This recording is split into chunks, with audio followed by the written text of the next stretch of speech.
soir du 20 juin 2021 est incroyable. Mais non, pas ça. C'est un grand jour parce que je pars en vacances loin, très très loin d'ici. En fait voilà, j'ai parié avec mes amis sur Zoom qu'il est tout à fait possible de vivre des vacances inoubliables en Belgique. Ouais, une aventure, genre un truc incroyable, un voyage du genre unique. Il ne me reste plus qu'à leur rapporter des preuves indiscutables pour gagner mon pari. Alors là, je vous vois venir. Je vous entends même rire. Si. Je m'en moque, car depuis 10 ans, j'évolue dans les ressources humaines. Pour votre info, je suis actuellement RH dans une grosse boîte de consulting et j'adore mon job.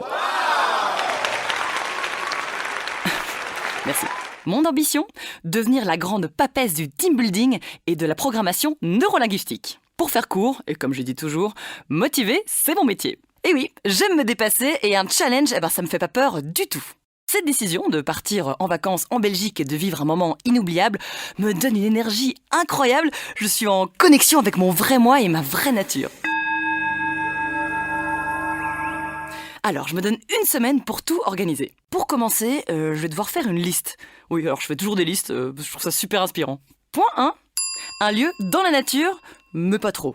Je suis hyper connectée avec le vivant. Oui, je parle à mes plantes, j'observe mon chat tous les jours. Je regarde plein de docus animaliers sur Netflix. Alors il me faut absolument un lieu proche de la nature. Voilà, mais pas trop. Les musées, les expos, c'est toujours des bons plans pour apprendre un truc inédit. Et pour surprendre mes amis. Du genre... Tu vois, alors j'ai vu le manche de la fourche qui a fauché le blé, qui a servi à la fabrication du gâteau d'anniversaire de la reine de Prusse en visite dans la ville ce jour-là. Ouais, c'était intense. Bon, le point 2 maintenant. Un lieu avec du caractère. Pour le coup, ça, c'est simple. Je tape « ville de caractère Belgique » dans Google et là, je tombe sur Marche en Famenne. Leur slogan, « Marche à du caractère », apparaît dans mes résultats. On chauffe quand même, hein. En pleine nature, des musées, du caractère. Si je trouve 1 ou 2 indices de plus, je fonce pour Marche, plus de temps à perdre. Point 3, très important, un lieu qui a du style sur Instagram. Oui, a priori, c'est assez difficile à dire là, parce que je vois assez peu de photos de Marche en Famenne sur Google. Je trouve leur profil Instagram Visite Marche. Des jolies rues pavées, des voitures anciennes, des boutiques aux allures rétro. J'imagine déjà tous les commentaires qui arriveront en masse suite à mes posts hyper soignés. Attends, mais t'es où là ? Ça a l'air top ! Attends, mais trop canon ! T'envie là. Et enfin, point 4, un lieu où je connais vraiment quelqu'un. Parce que clairement, ça va me faire gagner du temps. Alors je cherche... Mais qui est-ce que je connais à Marche en Famenne ? Après une rapide recherche sur Facebook dans ma liste d'amis, je trouve la perle rare. Un copain de camp de vacances en Ardennes. Bastien Wallin. J'ai soudainement un fulgurant souvenir de balle aux prisonniers, de sparadrap sur le genou et de nez qui coule. Je vois Bastien, un garçon de 7 ans, plutôt casse-cou. Je le vois me délivrer avec une balle d'une précision incroyable et je me vois revenir dans le jeu avec mon sauveur et gagner dans un tonnerre d'applaudissements. Il a ouvert une brasserie artisanale là-bas. Ça sera ma première visite, sans faute. Il se souviendra forcément de moi. Enfin, j'espère. Voilà, première liste, première décision. Ce sera Marche en Famenne, cette petite ville de Wallonie qui a tout pour me plaire. Oh, je suis aux anges, on avance bien.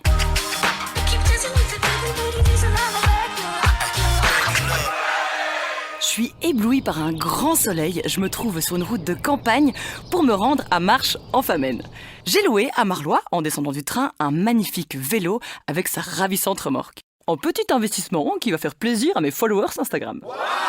Bon, ok, le vélo c'est un peu crevant, mais l'insolite et la performance sportive de haut niveau méritent largement cet effort.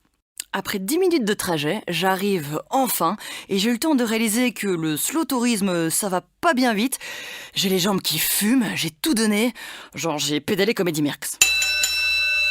Là, je demande au premier passant de faire une photo de moi avec le coucher de soleil en fond sur mon vélo, avec mes jolis petits sacs bien rangés dans ma remorque. Je prends un air charmant et ouvert pour créer une connexion avec ce jeune marchois. L'ado prend mon appareil et me répond « Bah oui, je veux bien, mais c'est pour quoi faire ?» Pourquoi faire ?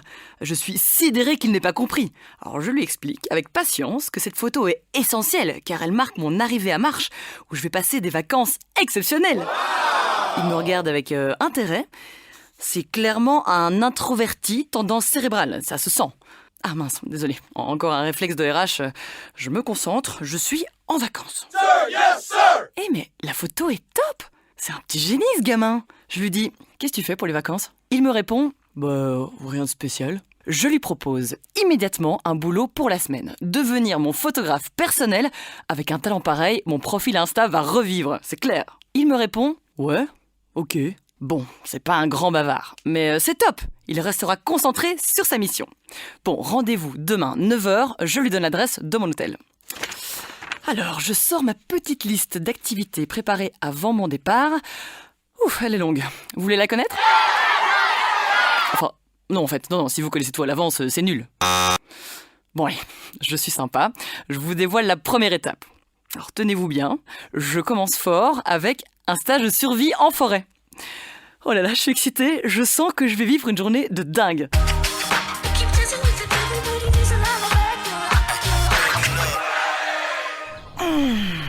Ouah.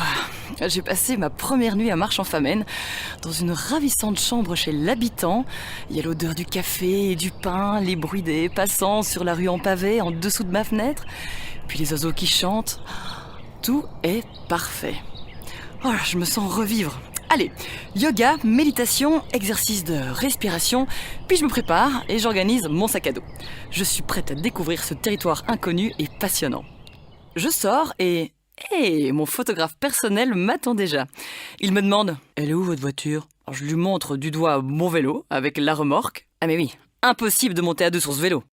Il me regarde d'un air blasé et je lui réponds avec un grand sourire « On prend un taxi ?» Il m'annonce alors que son père est taximan. Mais c'est incroyable! Je lui dis que je suis très heureuse de sa prise d'initiative qui a une grande valeur à mes yeux. Nous, les RH, on sait qu'il est nécessaire d'établir une relation de confiance pour obtenir le meilleur de nos collaborateurs.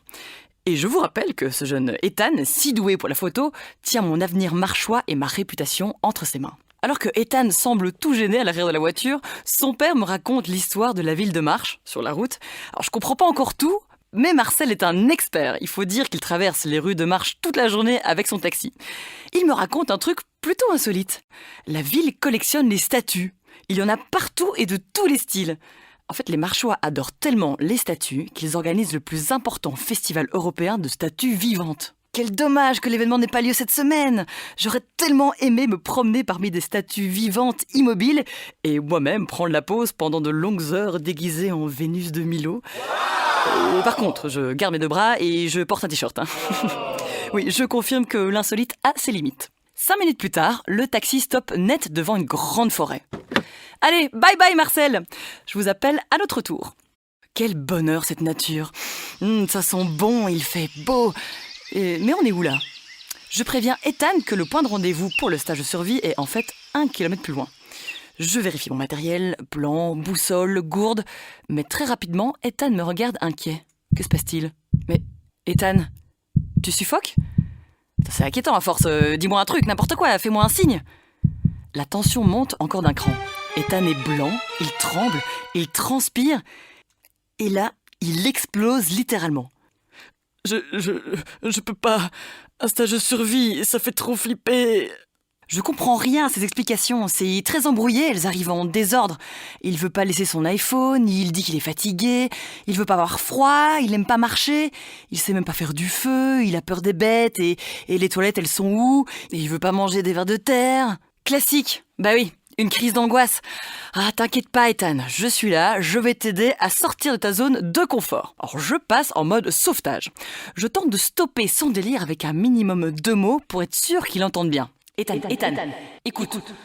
Toi, photo, moi, stage de survie. Allez, voilà. Respire, voilà. C'est bien, répète après moi. La forêt est mon ami. Je suis fort et je suis sûr de moi. La vie est comme une boîte de chocolat. Tout est bien qui finit bien. Voilà. Très bien. L'effet est immédiat. Il reprend des couleurs. Il se concentre sur sa mission et prend déjà quelques photos. J'adopte une attitude de circonstance, un sourire serein, un regard déterminé fixé vers l'horizon, une main sur la hanche et l'autre en visière. Un peu l'air d'une finaliste de Koh-Lanta finalement. On continue notre route, tout va bien. Alors on voit déjà le camp d'entraînement. Voici les autres participants. Alors il y a Anna, une adorable étudiante namuroise, Olivier, un maçon bien charpenté du nord de Liège, et Pascal, un retraité marchois qui enchaîne blague sur blague. Et bien sûr, Alain, notre chef de camp, un ancien militaire qui a visité pas mal de pays, un baroudeur rassurant et un vrai spécialiste du bushcraft. Le bushcraft, si on traduit de l'anglais, of course, c'est l'artisanat de la brousse. Et ouais, tout un programme. En fait, voilà, tu prends des trucs dans la nature et tu les modifies pour en faire des outils pour t'alimenter ou te reposer. Après un stage de bushcraft, tu es capable de survivre n'importe où avec rien, ou presque. Pas mal, hein ? Tout à coup, Alain fait un signe à l'assemblée et partage avec nous son discours d'accueil. Il termine avec ces mots. Les gars, quoi qu'il arrive pendant ces 2 jours, on s'accroche, hein. Même si vous en bavez, même si vous êtes dépassés par les événements, il est interdit d'abandonner. Tout le monde est OK avec ça ? Alors là, j'exulte. Oui, je suis d'accord. Oh, j'adore. Vite, on y va, je suis prête à 200%. Tout le monde applaudit, on est tous super motivés, une team d'enfer. On va tout casser, yeah! Alors les gars, on n'abandonne jamais ? Même Alain a l'air étonné d'une telle émulation. On forme déjà une équipe super soudée, trop chouette. À côté de moi, Ethan se décompose. Il nous regarde avec inquiétude.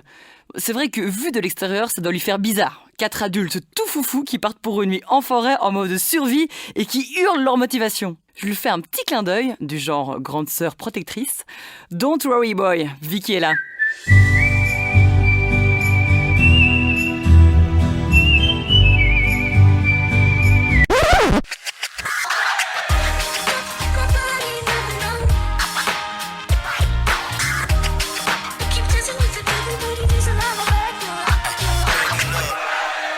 Ce podcast a été réalisé par Spinoza Studio en collaboration avec Visite Marche.